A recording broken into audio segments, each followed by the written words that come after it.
A pleasure to be here, Emma. Can you share a time when you changed a long-held belief and what influenced that change?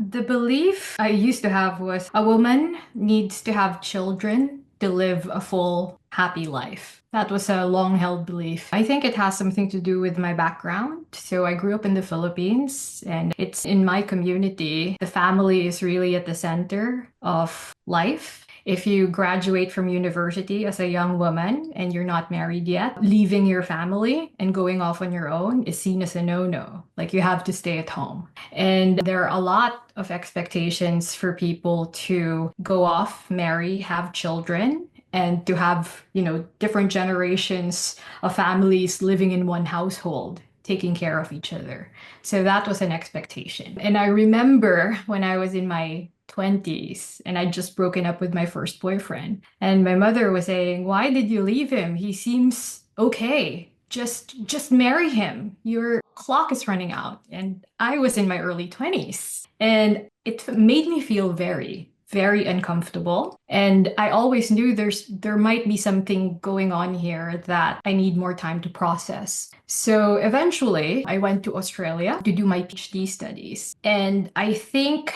being able to join, a different society really broadened my perspectives. And I got to know more people who were living happy, full lives, and they're unmarried or they are married with children and their lives were beautiful. And moving here in the United States, I keep, seeing that belief or that idea that we can all have different concepts and different ways of living our lives. And for all those lives to be meaningful and wonderful, I really am glad that, I was able to change that belief. And now I am living a life that is full and happy without children.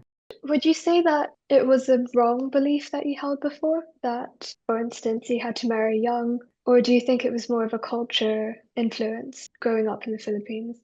That's a good question. I think it might be both. On the one hand, it's very, very standard for people to inherit, ideas and concepts that their community reinforces because, it's the way people talk, the way people interact, the social relations are all on the basis of these networks. So to some extent, culture is influencing that. On the other, I also think that perhaps there was like a personal component to it because a lot of the people I admired when I was growing up had families where, had rocking careers and at the same time were mothers. And I've always thought that was what success looked like. And in the end, I changed my mind and I'm living a life that is uniquely and happily mine.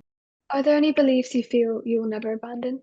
This is a really good question. And I know you've talked to other philosophers as well, and belief and ideas in changing one's minds, like that's something that we really love talking about, and we have a lot of different answers. But I thought I'd change tack a little bit by still talking about my own passion and my activism, not just as a professor of philosophy, but also as a human being. The first one is I won't change my mind in terms of the belief that you need to take care of yourself first in order to better take care of others. So in the past, I think I was really into the idea that the happiness of other people should always come first, that I should always be working in the service of other people's happiness, even at the cost of my own, because that was what it meant to be a good person. And I realized down the road that it's going to be very difficult to keep giving if you don't have anything left to give. If your body is tired, your heart is empty, and your mental health isn't good. So I really believe that in order for you to take care of others, you also have to take care of yourself. Like it's not something you put in the background, it's something that is equally important. The second belief that I will never give up is the idea that just because the world is unjust and unfair doesn't mean you shouldn't do something about it. You shouldn't just take it as a given. If the world is unjust, if the conditions are unfair, and you want the world to look different, you need to help help or engage in the effort of changing the conditions of that world, whatever little way you can, so that you're making it more just for other people and for future generations. So I think a lot of people get really beaten down by the idea that ultimately, you're never going to succeed in a world where everything is lined up against you. If you weren't born in the right family, or if you weren't born rich, or if you didn't go to the best schools, like everything's going to fall apart. Like, no, in order to make it better, you have to believe that the world is capable of changing and that you have agency. What does it mean to disagree well? Disagreeing well I thought this was another interestingly phrased question of yours, because the end point, I suppose, of many disagreements is to come to a resolution, or to come to, to a better answer. But I want to go, like, instead of looking at the end point, I want to look at the process. And I think in terms of having productive disagreements, what that entails is, both parties knowing what is at stake in this discussion and knowing what is at the heart of the issue.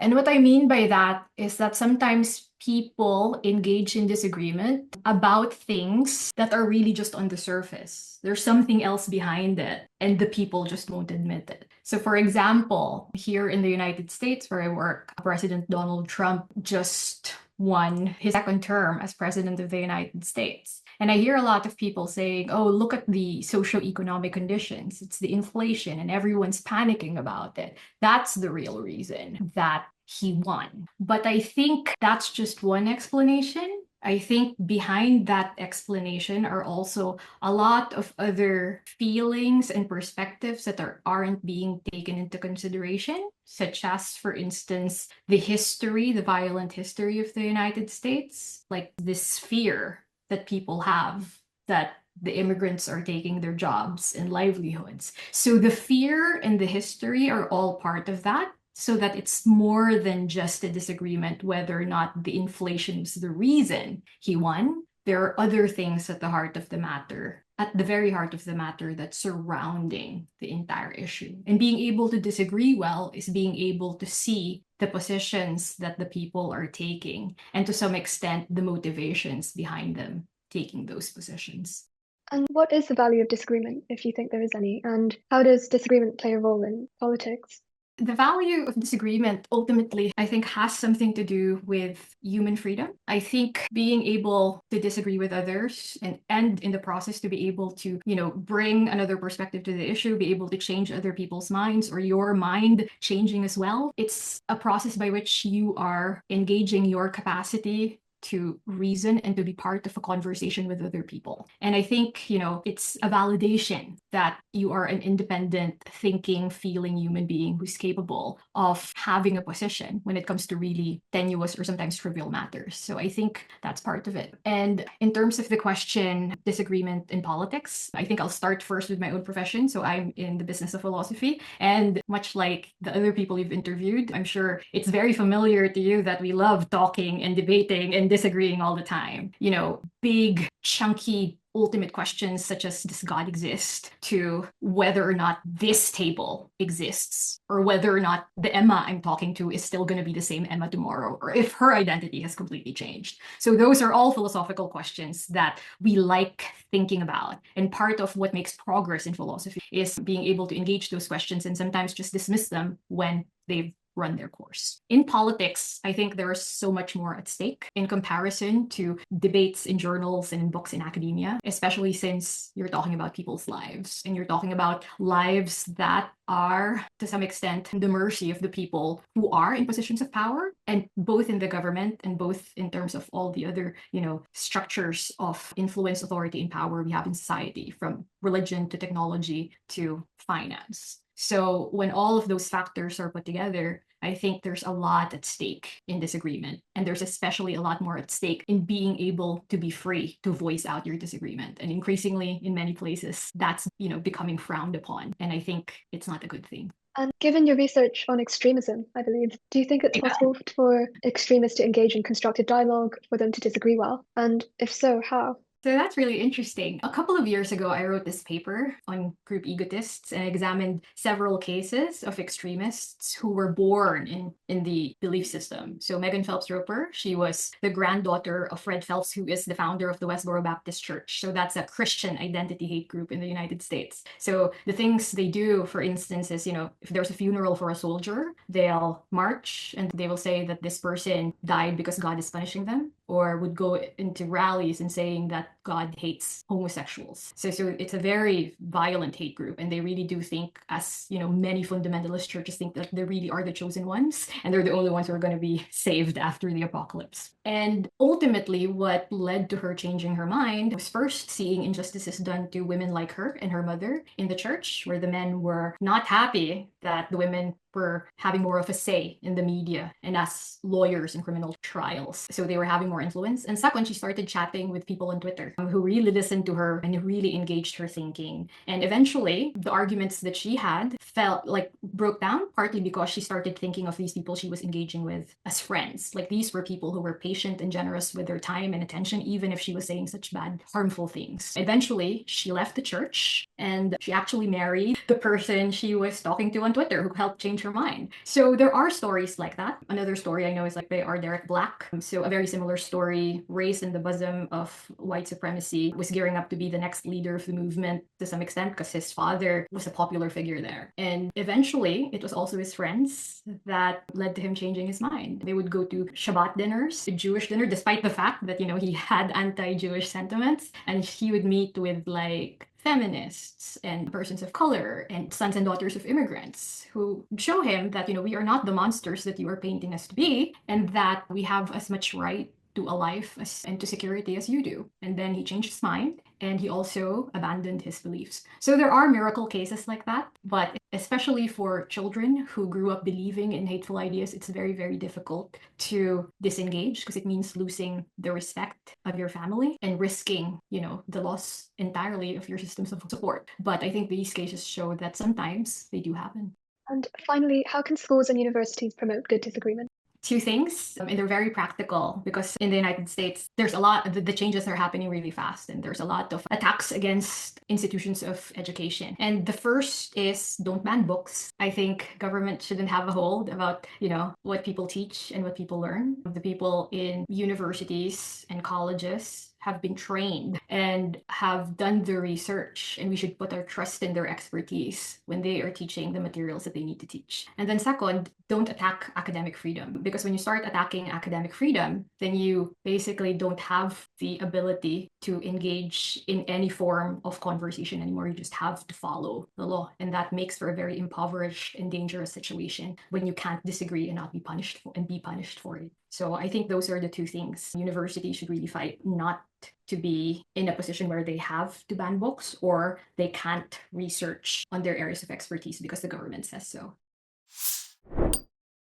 Of disagreement ultimately, I think, has something to do with human freedom. I think being able to disagree with others and in the process to be able to, bring another perspective to the issue, be able to change other people's minds, or your mind changing as well. It's a process by which you are engaging your capacity to reason and to be part of a conversation with other people. And I think, it's a validation that you are an independent, thinking, feeling human being who's capable of having a position when it comes to really tenuous or sometimes trivial matters. So I think that's part of it. And in terms of the question, disagreement in politics, I think I'll start first with my own profession. So I'm in the business of philosophy. And much like the other people you've interviewed, I'm sure it's very familiar to you that we love talking and debating and disagreeing all the time.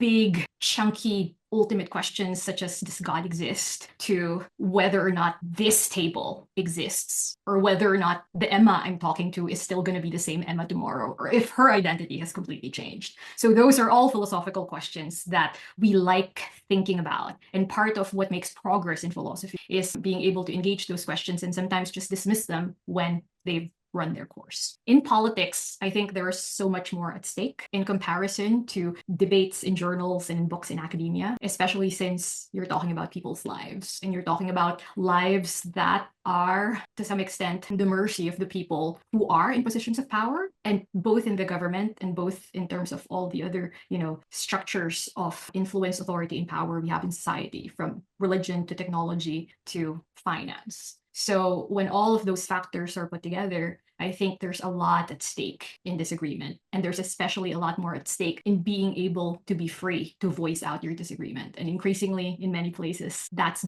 becoming frowned upon. And I think it's not a good thing.